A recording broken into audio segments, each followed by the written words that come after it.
এখন আমার এখানে বাজে সকাল 6টা। তো আমি তো প্রতিদিনই সকালে হাঁটতে বের হই, তারপরেও দেখেন বেশ অন্ধকার এবং এখনো রোড লাইট জ্বলতেছে, আকাশের মধ্যে চাঁদের আলো, পুরোটা একটা জঙ্গল।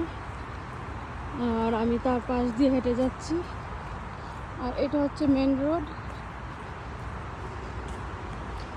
এই সুইডেনে এই যে একটা সমস্যা বলতে লাগে আমার, শীতের সময় ভীষণ খারাপ লাগে, বেশি অন্ধকার থাকে, রাত্র থাকে, আর সামারে সর্বক্ষণ সূর্যের আলো। তো আমি অনেক বেশি সামারের জন্য অপেক্ষা করি, আর উইন্টারে আমার একদমই ভালো লাগে না। কালকে প্রচুর বৃষ্টি হয়েছে রাতে, রাস্তাঘাটের অবস্থা খুবই খারাপ,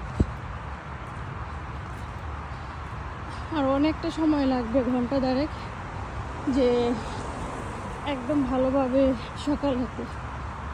সবাই ভালো থাকবেন, বাই বাই।